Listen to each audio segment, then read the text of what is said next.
I'd like to talk to you a little bit today about our bridge inspection that we do here in the City of Enid.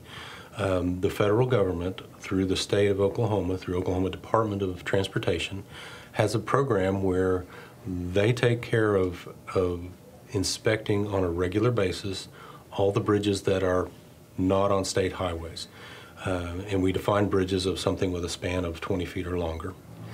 And so they hire qualified bridge inspection firms to come out and do the periodic inspections and to write them up and to keep an eye on them and to help us prioritize bridge maintenance.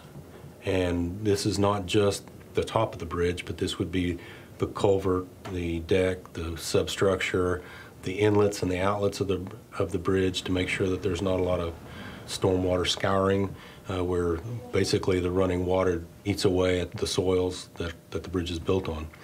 And we've had a real good set of inspections done this time around.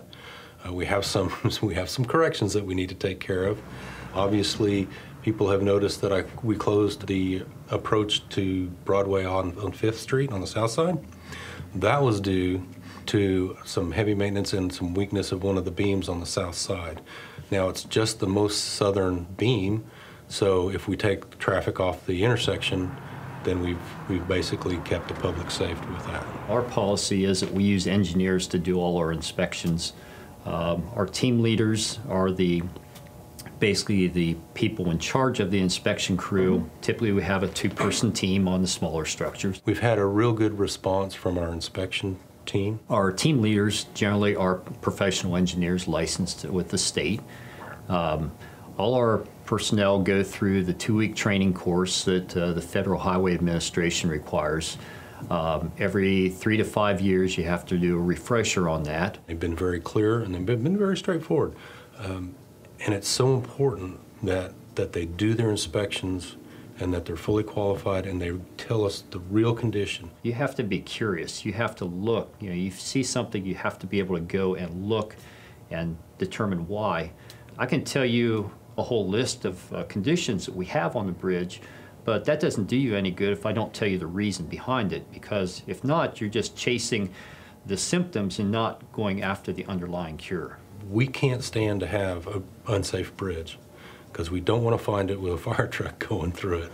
That's not how you want to find out that your bridge is broke. Generally it takes maybe an hour, hour and a half with a crew of 2 people.